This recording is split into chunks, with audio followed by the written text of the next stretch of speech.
What's going on? So I think we're ready to talk books, don't you? My cats are in here fighting What are they fighting about? because Chester won't leave the one alone. He keeps trying to jump on her back and Sweetie have pie? piggyback rides, sweetie pie. Hmm. So Chester's jumps on her back and hitches rides and wrestles her to the ground, and she's like this Why? ginormous fat elephant. And Why because does he do that? he torments. He wants to play. He does it with all of them, and they rip and tear and they fight and.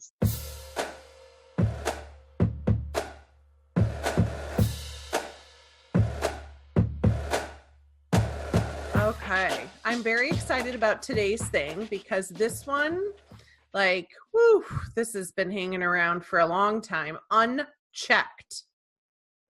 Let's check it. Let's check it. All right. All right. Would you like me to read the letter today? Yeah, that'd be great. Okay. Dear Dynamic Duo, I've recently been receiving, oh wait, can you hear me well? I can hear you well. I've recently been receiving emails, seeing ads, and reading articles that tell me that in order to be a millionaire, I need to be reading at least a book a week. I can't imagine finding time to read that much, and I hate nonfiction reading. Does that mean millionaire status is out of the question for me? Well, I think we all know that I would say that it's absolutely out of the question.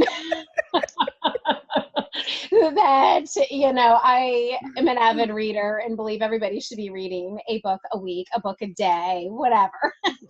But sincerely, the answer is absolutely not. Of course not. And we both agree on this one, I do believe that,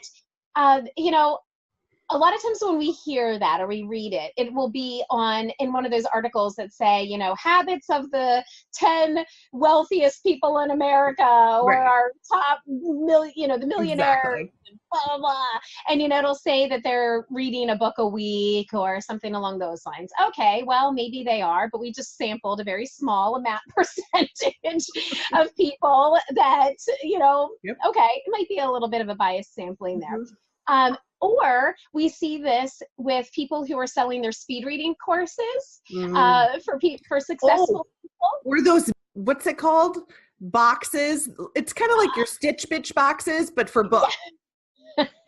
Yeah, so they're now selling these leadership boxes where you get, every month a box of 5 or 6. Well, I think it's about 4 or 5 for a book a week. Mm-hmm. Books that you can read. So yeah, Mm-hmm. I can see why somebody would think, oh my gosh, if I'm not doing this, does that mean I'm going to be a failure?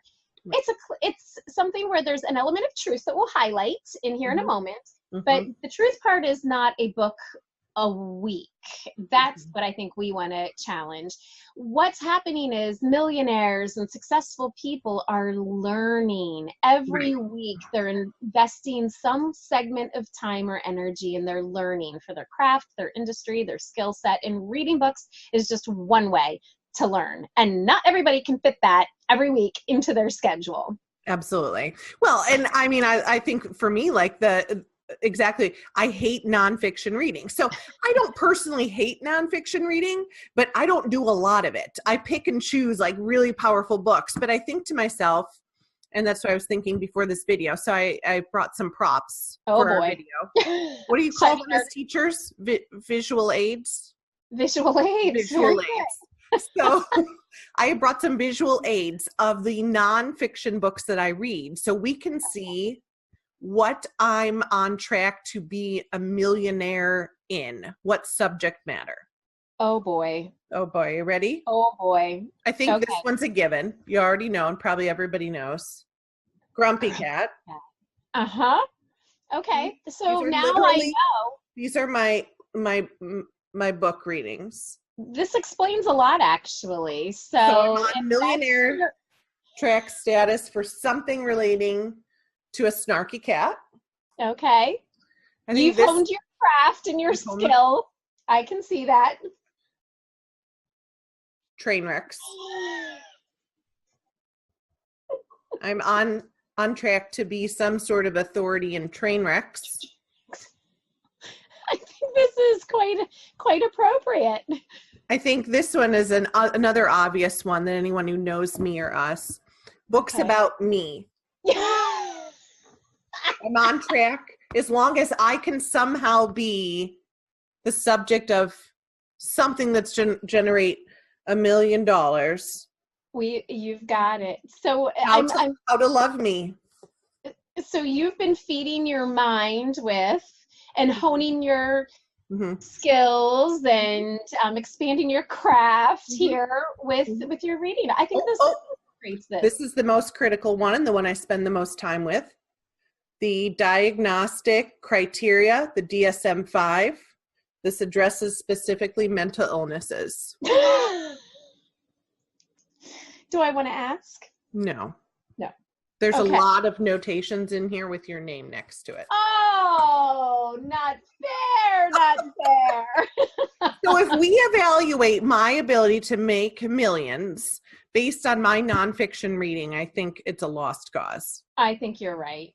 I think you're absolutely right. And I just keep thinking of, what people have to give up. Oh, yes. In order well, for you in particular, I'm going to get out my notepad. I think we should think about what you're going to have to give up in order to read your books. Oh my gosh. So I was thinking, it takes the average person about 6 to 7 hours to read a nonfiction book that's about 300 pages. Now, I can tell you, I'm interrupted about every 10 minutes here in my household. So I would have to expand that to about 12 hours to read a book. I don't know that I have an additional 12 hours in my week to be able to do that, because I'm thinking between, I do corporate training, I have coaching clients, I have our work together, I have your Voxes, which occupy an enormous chunk of my time every single day. I've given you tips on how to fast forward through my Voxes. You did do that. I learned, and yesterday I tried it out. It was fantastic. So thank you for that. But I think about, having to do laundry and do meals for 6 people and running my children all over the place. I think about how I'm supposed to also, if I want to be a millionaire, be exercising for an hour every day. I need to be meditating. And I think of all of the time I spend beating myself up because I don't do those things either. And it's like, oh my gosh, my head was and your hair. I mean, styling your hair. That's a full-time job on its own. What are the first things to go, I think, for you? Obviously, you can reduce your sleep from 6 or 7 hours to 3 or 4 hours. I mean, we can get an Uber driver for your kids. Oh my goodness. Yeah, I don't know. I keep thinking there has to be another way, right? And for me, I make time for reading, but not everybody can or will or wants to. And I think first, book reading is not the important piece here. Right. It's learning and development. All of these millionaires and successful people are learning and developing themselves and their craft and their industry. So if you want to head towards that, very successful or millionaire status, whatever you call it, without marrying a Kardashian, you've got to learn and develop in some way. So if books aren't your jam, and that's okay if they're not, there are a plethora. Are you impressed, English? I'm very impressed. Plethora of other types of learning, like TED Talks, YouTubes, blogs, magazines, online articles, programs, courses, or just workshops, training. Yeah. Various educational opportunities. There's so many ways to learn other than book learning. Absolutely. And it's the regularity of it, the consistency of it. That's, it doesn't have to be on a schedule per se. Some people don't read monthly. It's just, we think it's important that you do, that you increase your learning in some way or another. Some people take a quarterly vacation and they do all of their reading then. They might read 10 books when they're on vacation. The past week I was blessed to have been able to read 3 books, but the 3, a month and a half prior to that, I think I read 5 pages of a book, right.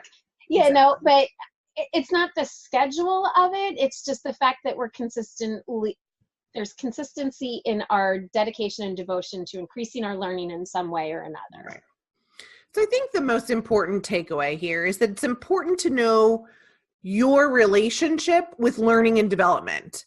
Right. And I know that in our blog, Witty Words, on our site at thedynamodevelopers.com, we are going to create a fun tool that will help you get clear about your relationship with learning and development. Awesome. I think that's exciting.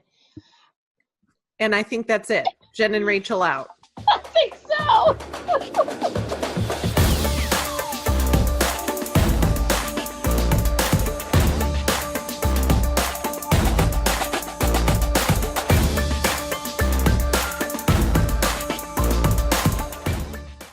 The other day, I saw Chester running through the house with Grumpy Cat, and I was like, no! Like he had picked him up? Oh, yeah, he picks up the animals and carries them through the house. That's a big, he's strong. Yes. His arms are This? shaped like yes! He was carrying this through the house? Yes! He carried it through the house. This and like is how big Chester is. I know. And he wrestles it and he like carries it through the house. But when he stands, his front paws, you know how a bulldog like has that like where they turn in and it's like this muscly, hulky thing? Yeah, like a little exactly inverted. how Chester he's shaped. He looks like a Part bobcat. Oh, they stand like that? Their front legs? I don't know. I feel like that, but I don't know.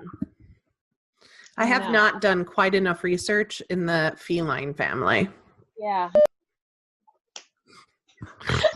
I don't have anything else to say. Well, good, because you were done anyway. Like I'm done. I cut you off. That was a good thing.